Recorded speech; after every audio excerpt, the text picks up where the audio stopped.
Hey guys, welcome to the Dr. Cloud Show. I think that we are live. I'm getting a red light up there. In this kind of home baked studio, I never really know if the Martians are listening or if anybody's listening, but I hope you are. It is good to be back with you. This is the second week. We're officially into our second week now. And I got to tell you guys, it's been so great to hear from you. I spent a little time last night going through some comments. I couldn't get to everybody's, but I saw some.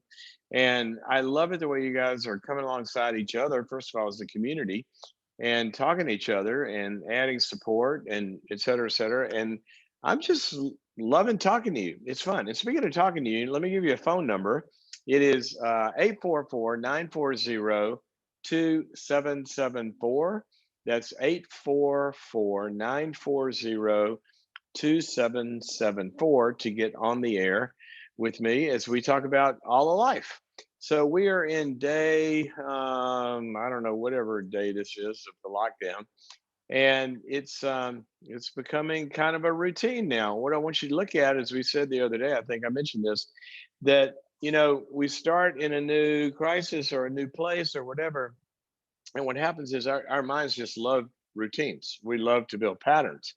And so by now you've probably established some routines. So I want you to get above those routines and look down at them. Remember what I said about the German Shepherd? Okay, what's the difference in you and a German Shepherd? I wish I could see, you're raising your hands now. The difference in you and a German Shepherd is a German Shepherd barks. And that's what they do. They're wired that way. That's their pattern. They're sitting there and they look out the window and the trash truck goes by and they bark. And that's what they do. But what you don't see a German Shepherd do is you don't see them bark and then stop and say, I wonder if that was helpful. I wonder if maybe if I did I bark loud enough? Did I bark at the right time? Does that get me closer to where I want to be next week? They don't do that.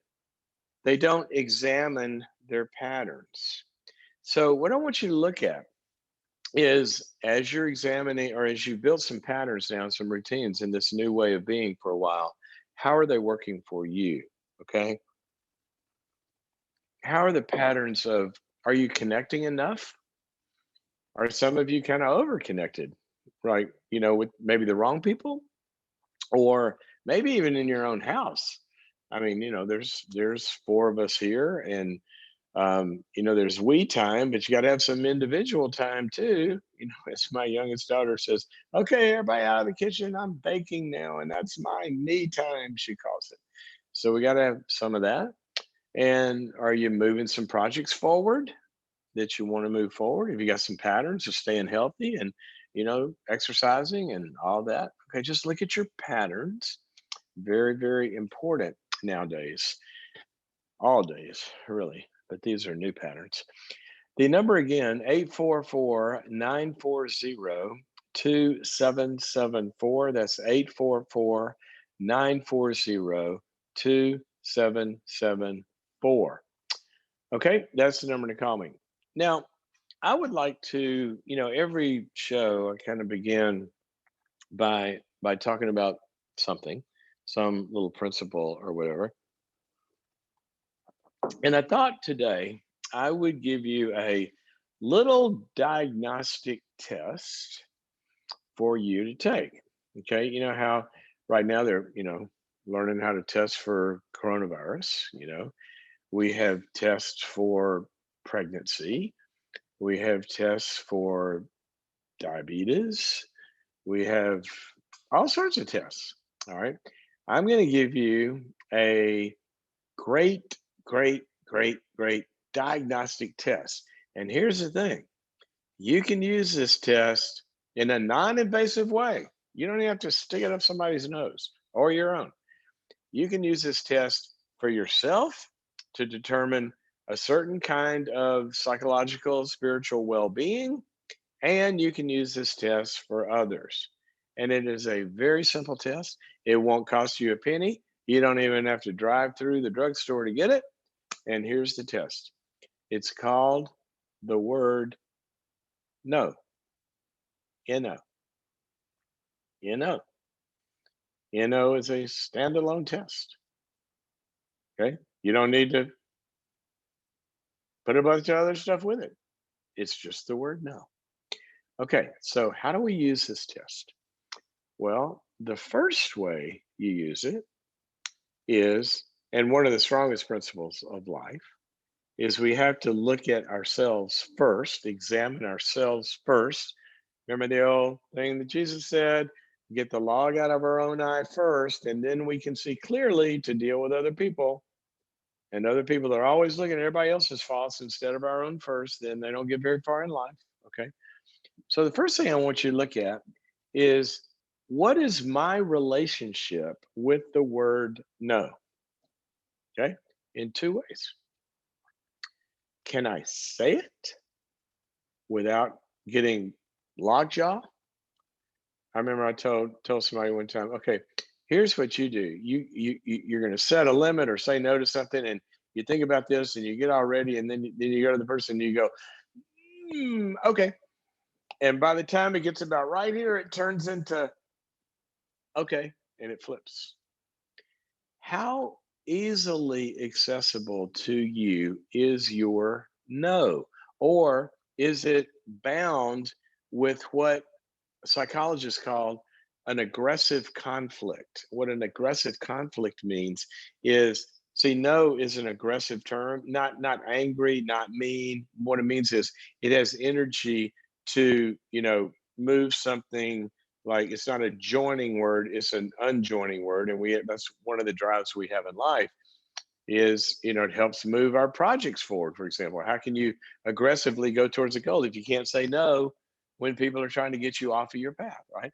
So aggressive conflicts means that I can't utilize my good energy, initiative, assertiveness, aggression, not anger, but any of that.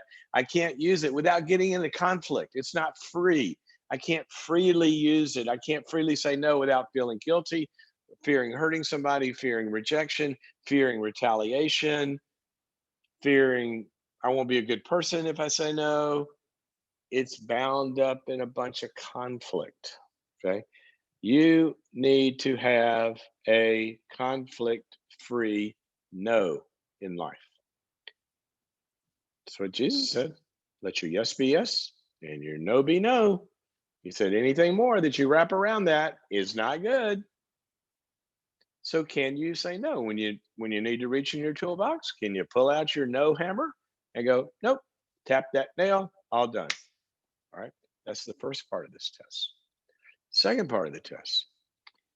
Are you sitting down? Because this might bug you a little bit. Okay. If you're human, this will probably bug you. But one of the goals in life is to get to where this doesn't bug us and we can actually love it. Okay. First thing I said was, can you say no? This one is a little different. Can you receive no? Can you hear no in a conflict free way? How does no feel to you? See, if we're going to have a loving relationship with somebody and they're not free to say no to me, because when they say no, I feel like I'm rejected, or they say no to my idea and I feel like I'm disapproved of, or they say no to something I want and I can't stand the delay of gratification, or I can't hear no when my own brain says it. When I say, I want this, and the higher parts of me say, well, I know you want it, but that's not a good idea. So say no. And I can't receive that. So I go do it anyway because I have no delay of gratification, no impulse control. Or I judge somebody. Well, you just don't love me. You don't care about me when they say no to me. How's it going when we think about that? Now, I got great empathy for you. I am not judging you. I mean, I have problems on both sides of that as well. But here's what I do know: the most successful, the most achieving, the most loving, the most integrated whole people are able to hear no and receive no without love going away. And that's the big, big, big goal. Have you ever noticed that God, who loves us unconditionally, has no problem with saying no? You ever notice that? Now think about you if you have kids, okay? Did you stop loving them when you said, no, I don't want you to eat that right now, or I don't want you to go and run in the street, or not any loss of love. It's just a no. Okay. Go through the day, go through the week. When you need to say no and when you need to hear no, just doing a little emotional check in to how that's going. Okay, speaking of checking in, I'm going to get the phone number out again, 844-940-2774 on this newly founded experiment called the Dr. Cloud Show, where we're holed up here. I'm kind of, I'm sort of changing venues. I had been in the kitchen a little while ago and I thought, hey, why don't we just do this from here today? So anyway, I'll be moving around. 844-940-2774. We're doing this show, trying to do it at the same time every day. Right now it's 1 o'clock Pacific time. I think there's a couple of times next week I might have to move in an hour or so.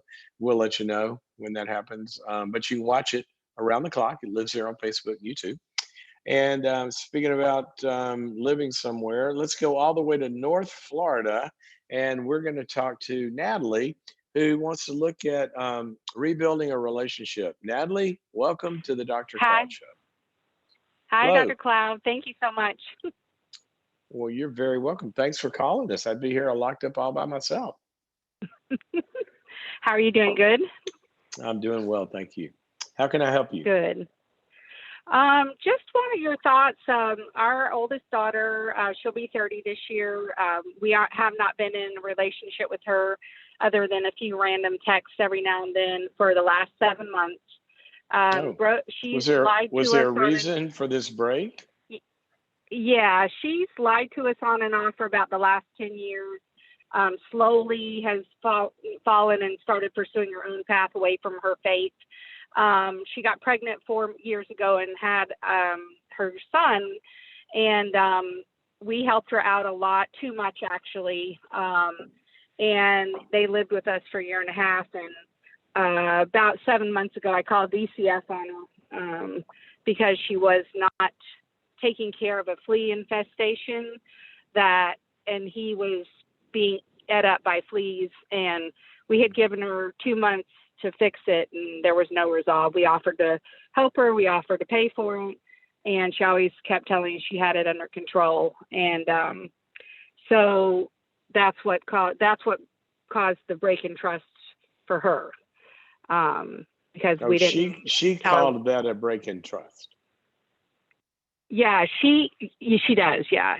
Okay. It's all our fault, and it's always all our fault. So we're the controlling conservative parents that just don't appreciate her. It's really hyper conservative to want a kid to be free of fleas. Right.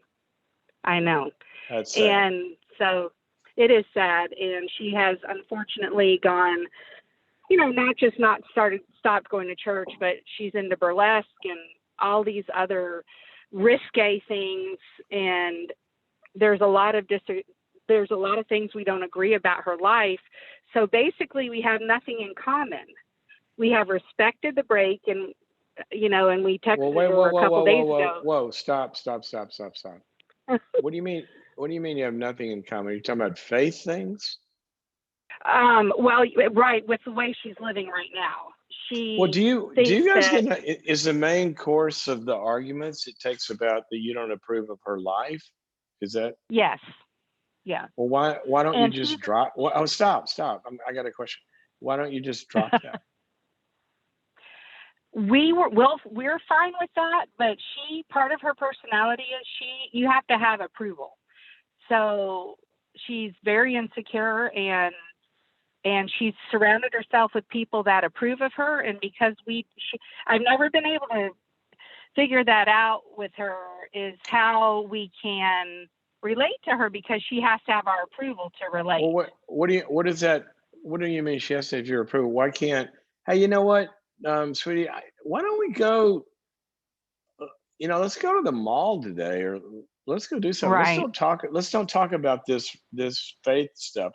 We argue too much when we talk about that. I love you. I want to know what you're doing. Why don't we go to the mall today? So where does approval come in if you're going to the mall together?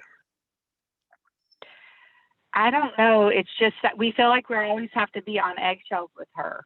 And Well, um, but and why don't you try to sit comfortable in your own skin? Okay, if she doesn't embrace the faith right now, okay, yeah, and I guess that's what you're saying, right? yeah, she doesn't. Yeah. Okay, why don't you take the same attitude that God takes towards people that don't embrace the faith? Right. And he doesn't try to enforce his rules on them. What he does is he tries to establish a relationship with them Mhm. where he loves them. And Yeah. my hunch is you guys have been at this tug of war for a while. That might Yeah. feel, it might even feel crummy in you, like you feel like, well, if I do that, I'm condoning this or something. And that's just not true. In fact, the scripture, let me give you a couple of scriptures to think about for a moment. Okay. Because I don't like what she's doing to you in terms of, saying that you've done something wrong by trying to want your grandbaby to not live in fleas. That's ridiculous, right?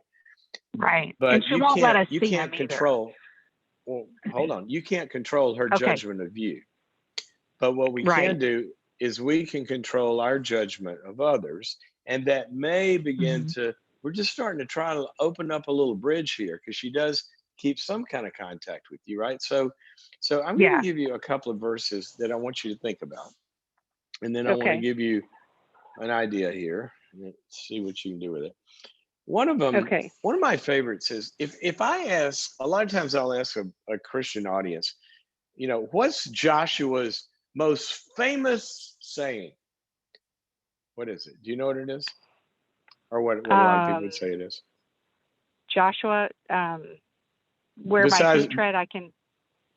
besides the take Where? courage one. Oh yeah.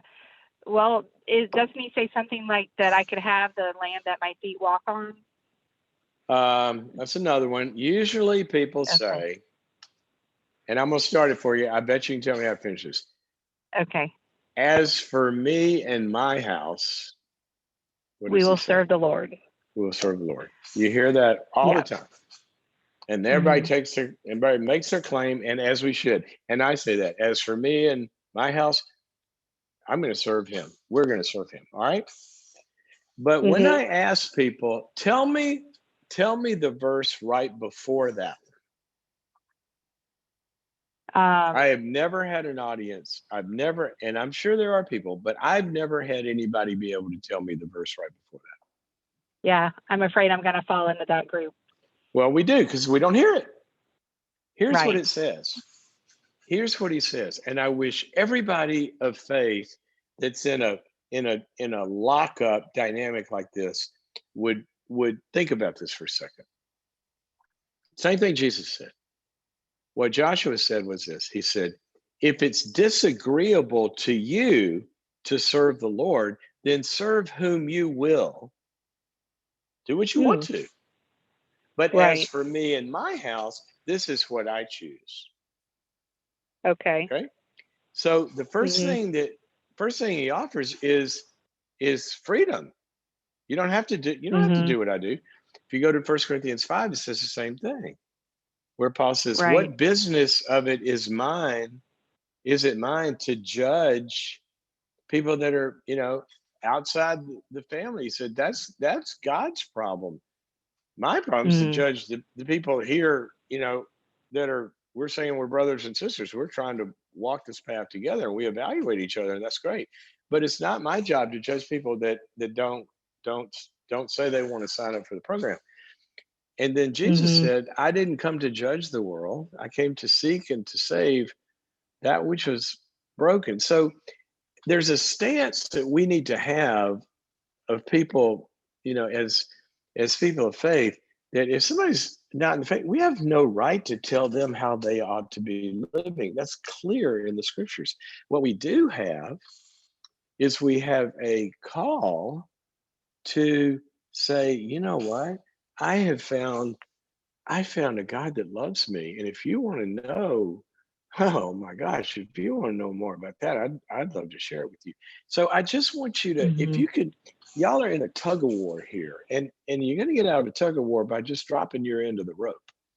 So I would drop Okay. that part of the argument and say, why don't we not talk it? You don't embrace the faith. We do. We know that. But we do have a lot of other stuff in common. We got history, and I'm interested in you and Hmm. your life and how you're feeling. And we got mutual friends, and we got a child we have in common. And there's a lot of stuff. What's the smallest little thing we could start with that we could do together? Try that. Right. Yeah, that sounds good. Yeah, we asked her if she would consider working on letting us, back into their life again, and what would that look like? Could we talk about that? But she still hasn't replied. Well, So, well, you but might you might want to give her a preamble and say, and okay, just to let you know, I mean, where, what we believe, and we know what you believe. So just letting you Hmm. back in our life it doesn't mean that I'm going to be talking about all that stuff. We're not. We're just going to not Right. talk about that for a while. Let's just find some ways that we Hmm. can have some fun and love each other. Try that. okay, yeah, that sounds good. Yeah, that's a good thing to reassure her. I have a feeling she's going to want me to promise never to call DCF again, and I just can't promise that. Well, I That's can't. I not a can't promise. fair. I I can't Yeah. promise that either. I mean, as a Right. psychologist, right? When I Yeah. and the Hmm. the biggest thing you have to have in a therapeutic relationship with anybody is trust and confidentiality.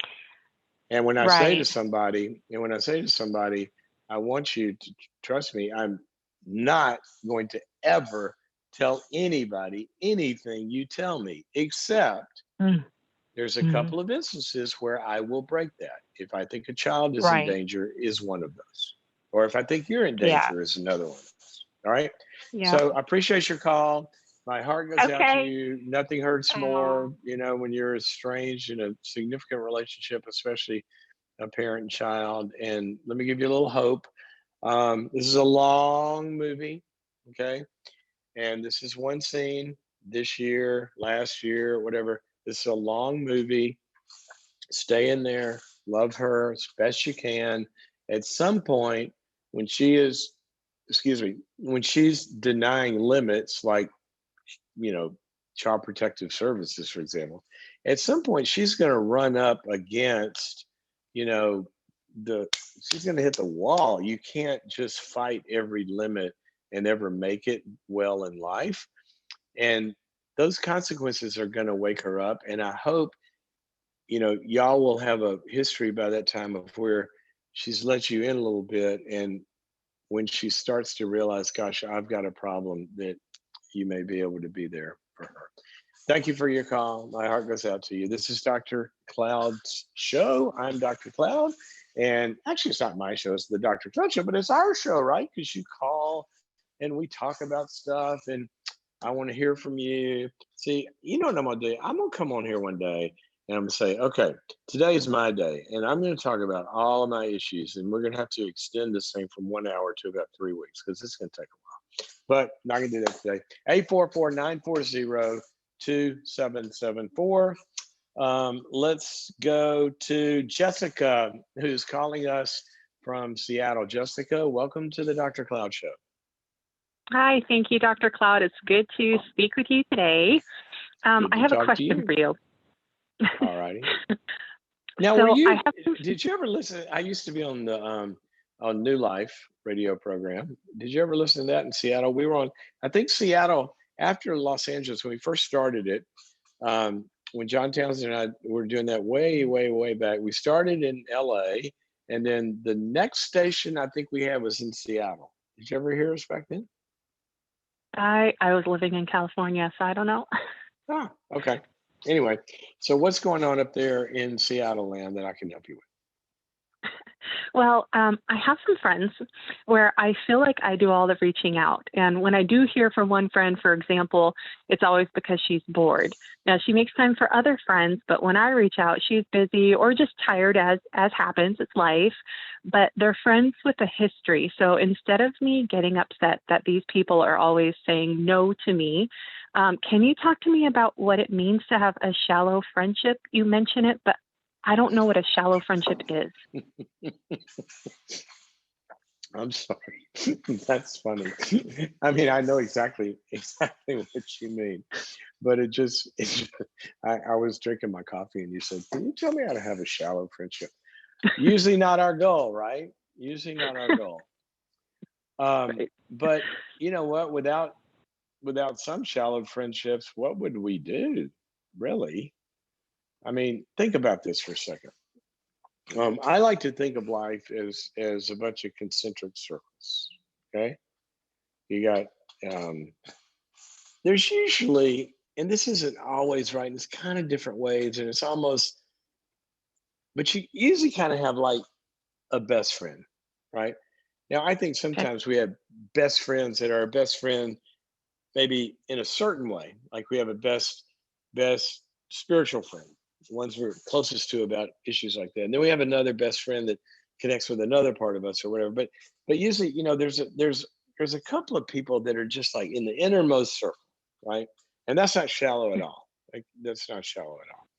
And then past that, there's like this group of kind of two or three people that are there like your next levels, and then there's sort of the next kind of group of friends, and then it goes out from there.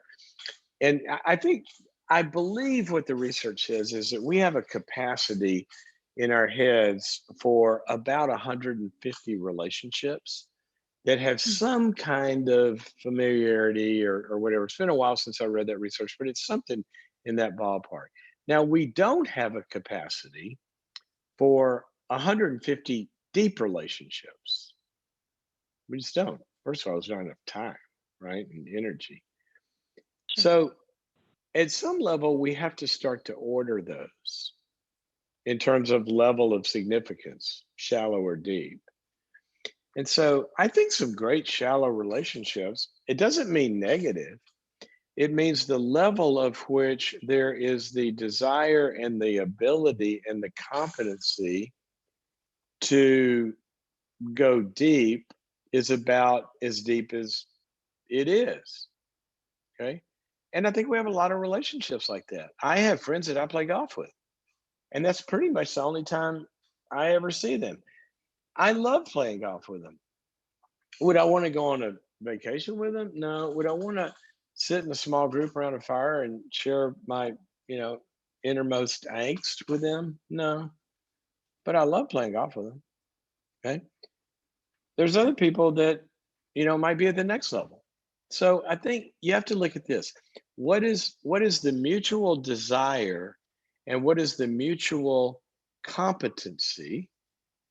And there's, there's this kind of like competency is is similar to this. There's also a character piece of this. Are they able, in the way they're glued together, are they really able to, are they too selfish? Are they too judgmental? You have to look at those Mm. things too. But I think there are shallow relationships. Does that help? That helps a lot. Thank you. Yeah, you might want to chart them out one day. I'm serious. It's like, look at it this way. What if you were the CEO of a company? What you would do is you'd have your talent pool, all the people that work there, and you'd have human resource manager.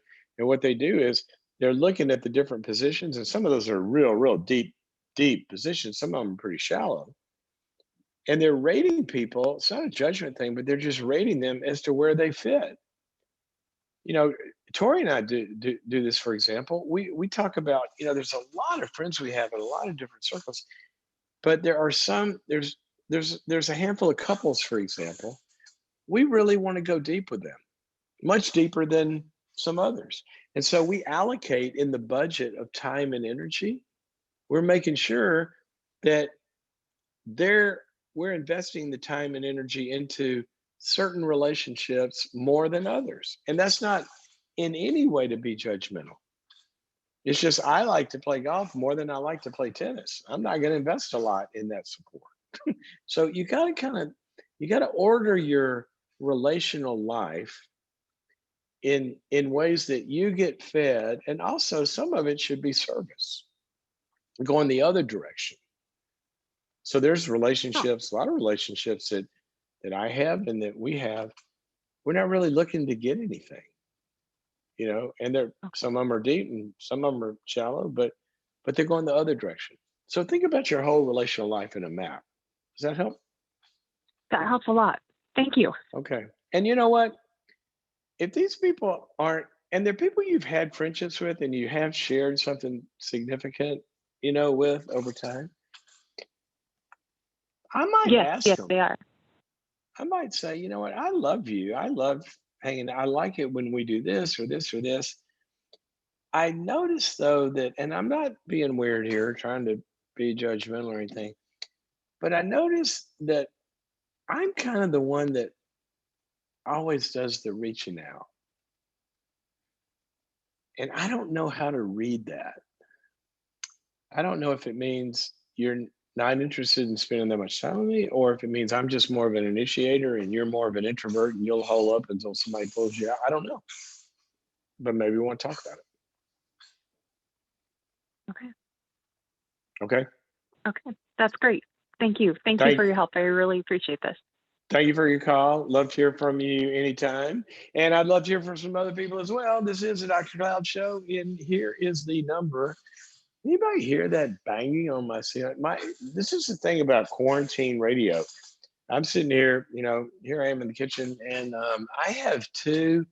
Um, I call them my lovely little lunatics. I've got two daughters that are here with us. Tori and I feel like so we have one in college and one's senior in high school, and we just feel like we won the lottery in a very bad time. I mean, this is a crisis, but we kind of got a reprieve on the empty nest thing. I'm loving having the girls here, but that means on the radio show you might hear them stomping around up there and going crazy. So maybe I should bring them on and interview them sometime about teenage matters. You know what? I might do that. Okay, here's the number: 844-940-2774. 844-940-2774. And I just got a text from upstairs that says, you can't hear the stomping. And I'm going to say, oh, yes, I can. Okay. And so can the audience. All right. Back to the calls here. Where is Rachel from Orange County? Have I got you on the air, Rachel? Hello. Hello. How are you? I'm doing pretty good. How are you doing today? Very well, thank you. How can I help you? Good. Well, I was married last August, and unfortunately, I found out very quickly that my relationship was abusive. Oh no. Yes, physically and mentally and spiritually, it got really bad really quickly, and actually Physically like domestic violence physically? he would shake me and push me and at one point grabbed my throat. Yes. Oh wow. Yeah. Okay. Yeah, and would constantly threaten suicide if I ever did something he didn't want me to do. So yes.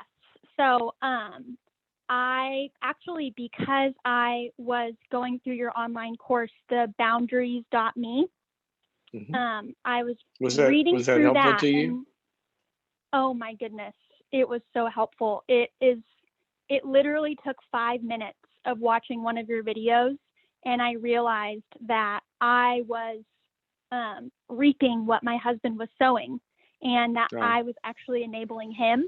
And that was what helped me get out the door, surprisingly. So I left because of that, and which has been so amazing to be able to get therapy and get safe. However, I'm at this spot now where we And are getting a you're divorce. currently in therapy? Are you currently in therapy? I am, yes. Okay, good. Yes. That's good. So Yeah. what is your question? So my question is, I'm wondering if I have done my part in this marriage, because I feel like I'm ready to get a divorce and don't need to go to therapy with him. just because there is a lot of lying, and the way that he is saying he's repentant is through phrases like, no one's perfect. It's really not that bad. You just need to give more grace. That is not repentant. That's, yeah, Okay. I would agree with that. It is true. Okay. It is true that no one's perfect. Okay. But we're not talking about whether or not people are perfect. What we're talking about is that you hurt me. Okay. You physically, you grabbed my throat. You shook me. That's what we're talking about. And that's what I'm afraid of. And that's what, as long as you're not seeing that as a problem, and as long as you're not saying that is a problem, and as long as you're not saying you're going to work on that, and as long as you're not proving to me that I'm safe, then I can't accept that as okay. Okay. So that's not really repentant. So, when you're looking at a relationship like this, I do believe, and I could not believe it, I've seen it too many gazillions of times. The worst relationships that you could even dream of get turned around and get healed. But that happens generally, it kind of looks like this. Somebody, and it's usually not alone, like it's with in the context of, a good marriage counselor, generally maybe a group that goes with that, but there's some sort of firm foundational, kind of help here. They take a stance that says, I love you and I would really, I'm open to reconciling, but here's what's got to happen first. Okay. And then you not emotionally, you objectively evaluate, you objectively evaluate whether or not those steps are being taken. I'm going to suggest a list of things to you as you evaluate this question. Get my book, Necessary Endings. Necessary Endings. Could you hear that? Yes. What's that? Okay. Yes. Necessary Endings. Necessary Endings. Now, there's a chapter in there called Unnecessary Endings. And unnecessary endings are sometimes things really don't need to end if we know how to take a stance that a bad relationship has the possibility of turning around. But there's a list in there of about 6 or 7 things that all you have to do is say, when I see these things happening, then that tells me there's hope. Right now, I don't have hope because A, B, C, and D. One of the things is he's not taking ownership. Secondly, not apparently not seeking help. Has he sought any help for this? He did go to therapy, and he said that it was for me, not because he felt like he needed it. And I don't believe he's there anymore.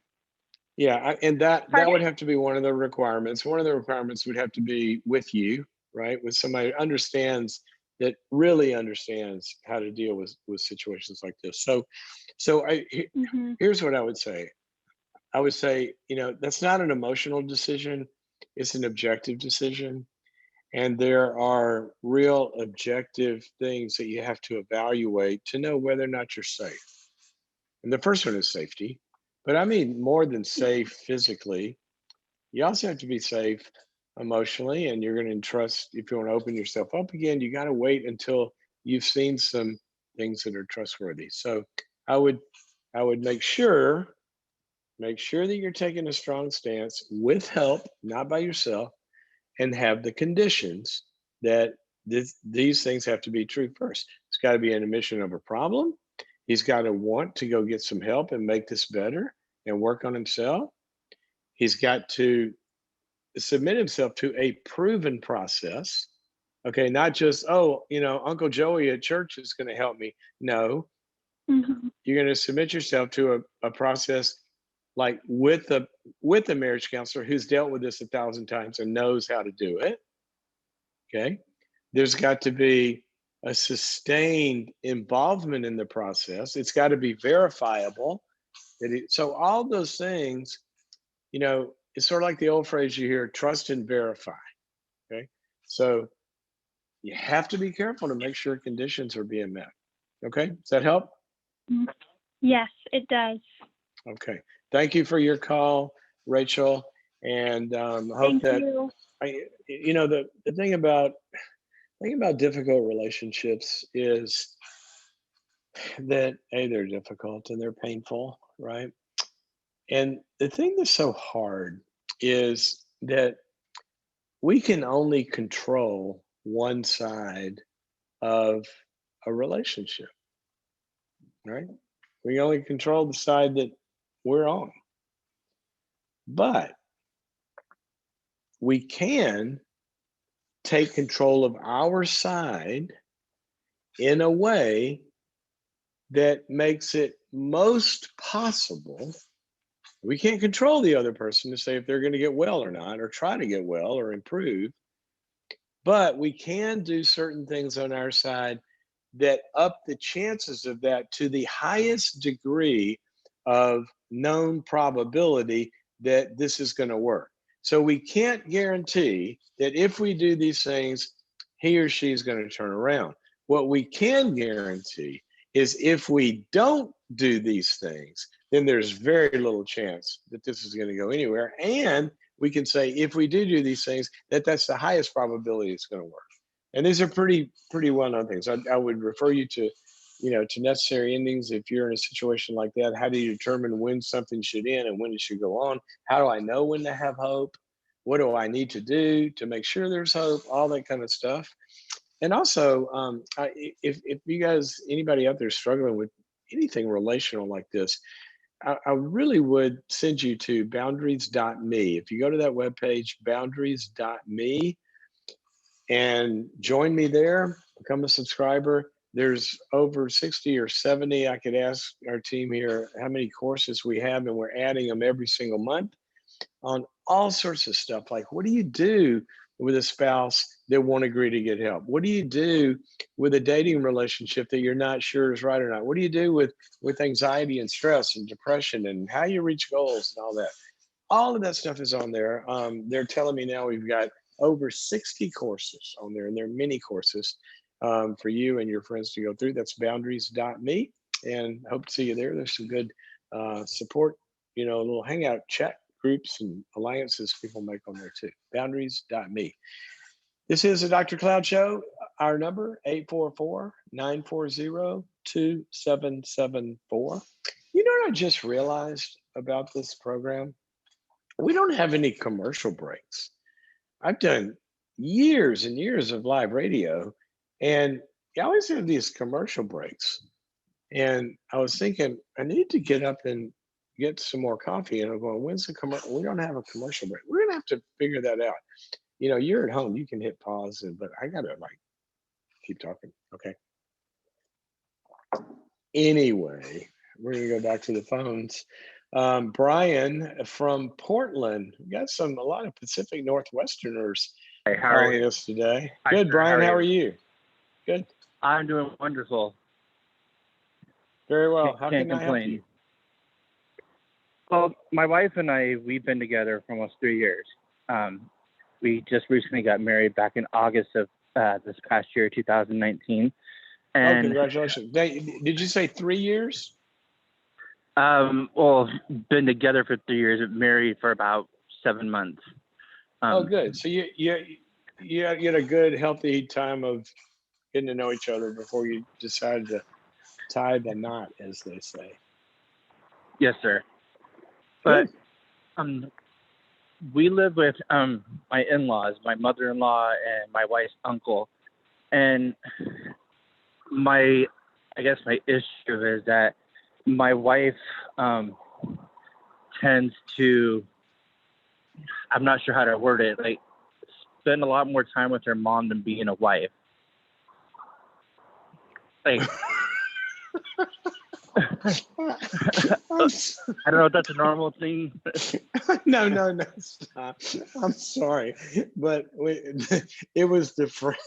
I thought you were saying spends a lot more time with her mom than she does me, but you said then being a wife. So I thought I have got to double click that phrase and see the drop down window. What is what does it mean? Spend a lot of time being a wife. What does that mean? I guess I just mean that she's more like, she says her mom is her best friend, and she spends a lot of time, with her mom, and I guess I'm not sure how to word it without sounding, I don't want to be looked at as being controlling or being too overly jealous. Can I ask a question? Yes, sir. Would it be accurate? And I'm not judging here, but I'm wondering, would it be accurate to say she spends a lot more time with her mom than she spends being an adult with her own life? Yeah. So it's not that just would be being a fairly wife. accurate. Okay. So it's not just being a wife. It's she's pretty, in your view, she's pretty fused with her mom, and her mom is her life. Yeah. That is Okay. correct. That is accurate. How old is she? She just turned 40 back in January. Oh, wow. Has this always been true? For the time that I've known her, yes. Well, don't you know anything about her history? I mean, did she ever leave home? I know that her history, she kind of had a troubled childhood. She, lived with her grandma for a brief period of time. She lived with in a foster home. Oh, wow. I just know from what I've observed, from the past 3 years that we've been together, is that she tends to she has siblings. She's got a sister and a brother, but they are not as involved in our lives because they both have their own separate lives. They both live, with their own family, their own kids. Okay. But Now, I'm curious here. Why does her mother live with her brother, her own brother? Well, mom has lived with her since I've known her. It's been, mom, when I moved in, when we were dating, we dated for a while, got to know each other. And then I was asked if I wanted to move in, and it was me. I moved in with her, my wife's mom, my mother-in-law, my wife's uncle, and my wife has 3 kids. Right, So but I moved into this house. your wife's uncle is her mother's brother, right? Yeah, and So he just keeps to why does himself. this woman, the mother, why does she live with her brother? Is what I'm asking. Honestly, I don't have an answer for that one for you. I couldn't answer that if I wanted to. Second question. Wait, so if I'm floating along and I fall in love and I'm gonna propose to my soon to be wife, and she says, let's go live with my mom, I go, I don't want to live with your mom and your uncle. Let's go get our own place. Now, that didn't happen. Sometimes there are circumstances by which that doesn't happen. But why'd you do this? Or why did y'all do this? If you Well, notice, she actually I proposed. just got, I'm sorry, I'm looking around because, hi, Lucy. One of my daughters just invaded our really private conversation here, Brian. I'm sorry. No problem. So why'd y'all decide to live there? Well, I guess the decision was made because, as I said, I moved in there, when we were dating. And, But why? she proposed to me. Oh, she proposed to honestly, yeah, she proposed to me.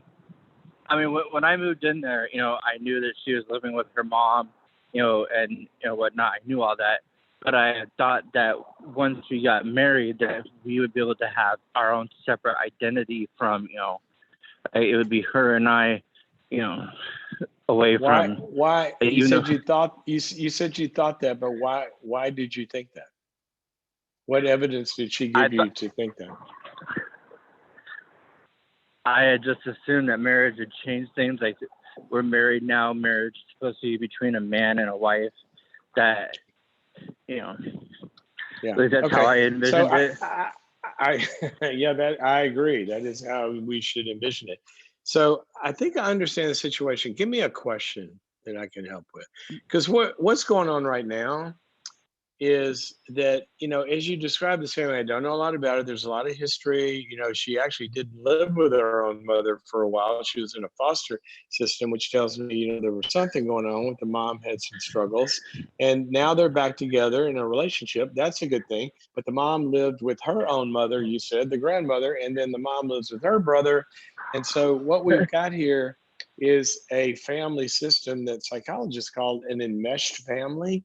And what enmeshed means that they find it difficult to have boundaries individually, even when they're in a group together where each person has their own life and they're in a group. But more than that, where there's a generational separation to where people establish their own adult lives.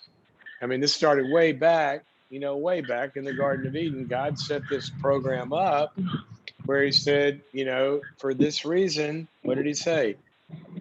That a man shall leave his mother and father and cleave to his wife, and they leave and cleave. And so you're right. You envision this in the right way.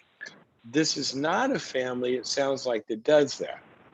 So I'm wondering, like, what do you want now? And what's the question? Because I'm agreeing with you. This is not probably cool. I want to know how to address it with my wife in a way that doesn't come across as controlling, or because I want to be able to communicate with her in a way, like, I want to bring my stuff up and say, this is how I feel, without her thinking, oh, attacking me, on a personal level or anything. Is she prone to feeling that way in general? My wife tends to act like, like I was raised by my mom and dad. My mom and dad have been married for 35 years, and not that they're the end all be all of relationships, but I feel like my parents know something about marriage in order for their marriage to have lasted for as long as it has. And one of the things that my mom has always said is that her and my dad, they're best friends, and they tell each other everything. They're not scared to talk to each other. But in some ways, let's get back to what the question. What is the question about you and your wife? I want, like I said, I want to know how to talk to my wife and say, hey, okay. I Let me give you. understand All right, here, I'm going to give you a very, very simple way. Okay, the way that you just did is great. It's so great. It's so great the way you just did with me. And I would say, you know what? I love you. I really don't want to come across here as controlling or judging or anything, but I have some feelings here, okay? And I have some wishes, and I need to share them with you. When we decided to get married, I wanted to marry you because I wanted a relationship primarily with you. That's the most important relationship that either one of us have. Okay. Mm-hmm. And I want us to have our own life apart from your family. Now, I want to have a relationship with your family, but I want us to come first. And right now, I feel like, and you can tell me if I'm wrong, but if I'm wrong, I'd like us to figure out how we make that work in time and energy, and how we spend our time and energy. But right now, I feel like your family is kind of first. They get sort of first place. And I don't like that. Can we talk about how we can have first place? And that's the way I would open it up. And if you find that she can't do that, okay, then I would say, well, if this is too difficult to talk about, or it feels like I'm being controlling or whatever, do you guys go to a church? I go to church. My wife is not a church person, unfortunately. I mean, Okay. she believes in Well, then praying, but would she? Okay, but what I'm going to suggest here, if she can't talk about it with you, then you say, okay, well, since we're having difficulty talking about this, then let's go talk. Let's go talk to a counselor. So I was going to say a pastor, or go to a good marriage counselor and get her to go with you and say, let's talk about it there, because I think that what you're what you're having to negotiate here is kind of like saying how do I take a car and drive it sideways? Well, it's going to be pretty bumpy when you do that, right? And when you're saying, and you're not saying this, but the way the situation is saying this, how do I make a marriage work in a situation that's structured like we're really children, we're not adults? See, marriage, we don't let kids get married. We just don't do that. We wait till they get to be adults.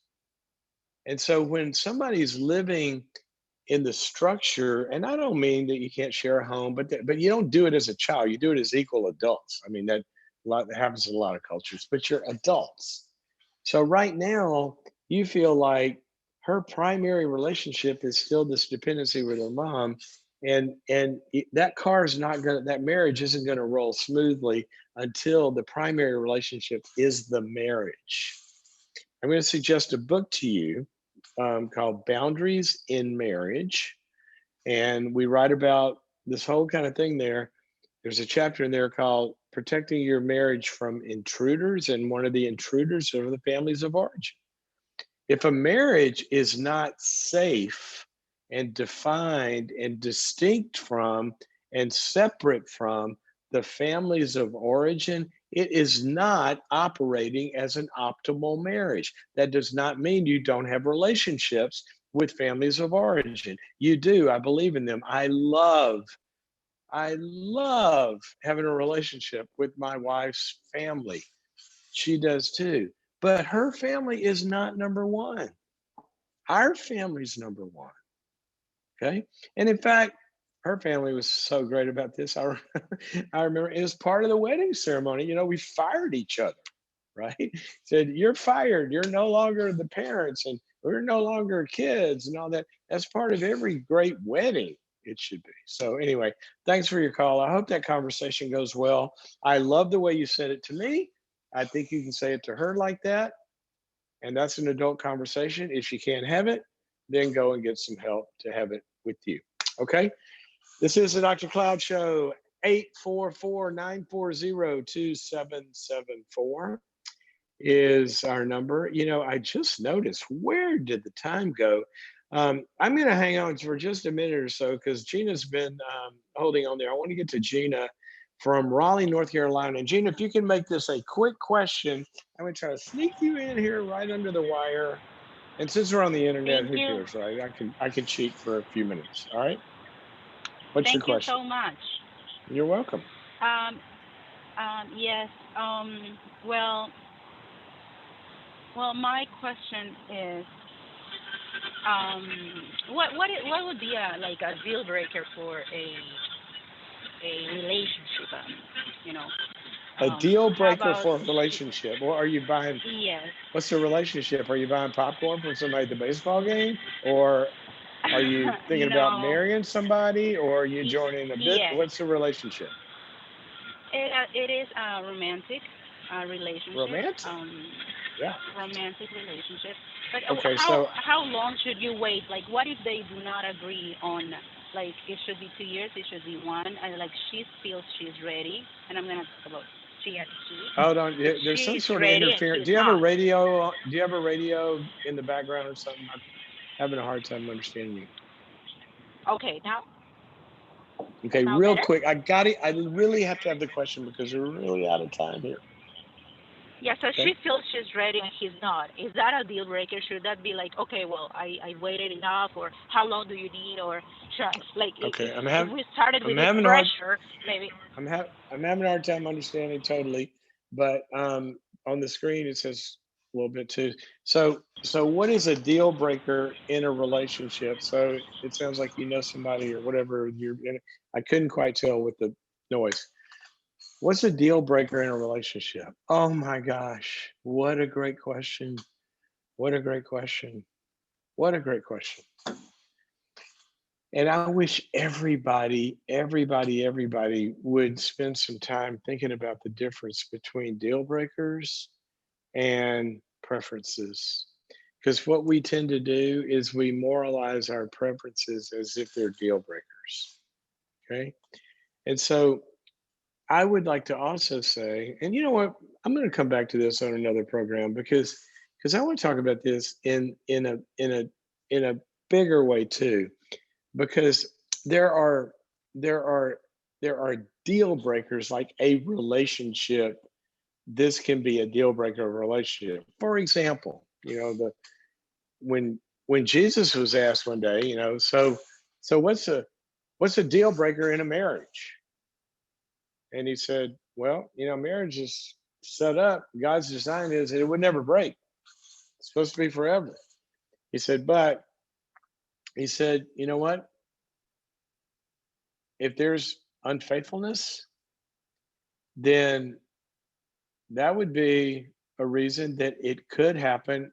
He doesn't tell us it has to happen. And I know many, many relationships where there was unfaithfulness and they were restored and they have a better relationship after that than they had before. So that doesn't even have to be a deal breaker.